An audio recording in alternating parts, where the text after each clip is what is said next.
cold snap in Indiana. The frost is on the pumpkin, they say here, and the fodder's in the shock.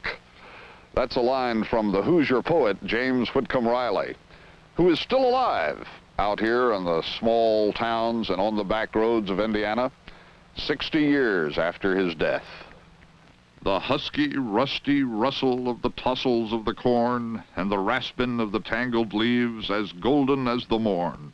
The stubble in the furrows kinda lonesome-like, but still a-preachin' sermons to us of the barns they growed to fill.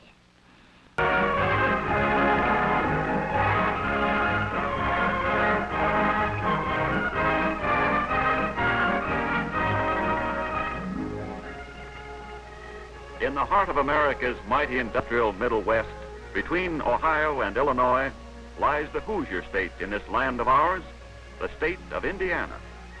From the time the first white men set foot on Indiana soil, she was destined to have a rich and exciting history and gain an important place among the states.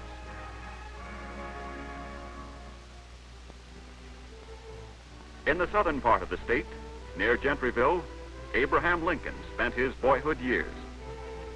In the log cabin which stood on this site, young Abe would lie before the fire and study far into the night to satisfy his innate hunger for education.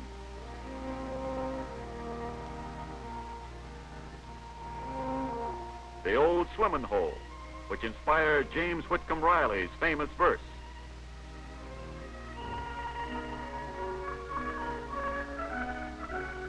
At Vincennes, on the banks of the Wabash, stands the George Rogers Clark Memorial, expression of the people of Indiana to honor this gallant soldier. Known as the Washington of the West, Clark's victories over the British played an important part in the award of the Northwest Territory to the United States.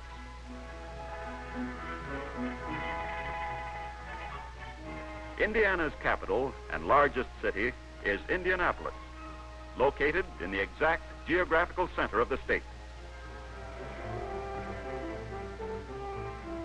The hub of the business district is the Soldiers and Sailors Monument, rising to almost 300 feet. An elevator carries visitors to the top for a view of the city.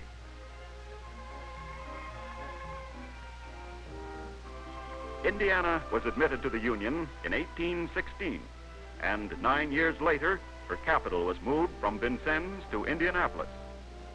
The present capital was built in 1878 of native Indiana limestone, for which the state is famous.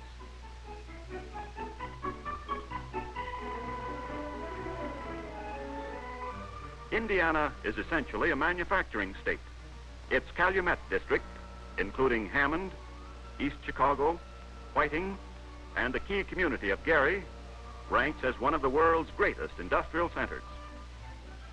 Iron ore from the Great Mesaba Range of Minnesota is shipped down the Great Lakes to be transformed into tons of raw steel, backbone of our present-day civilization.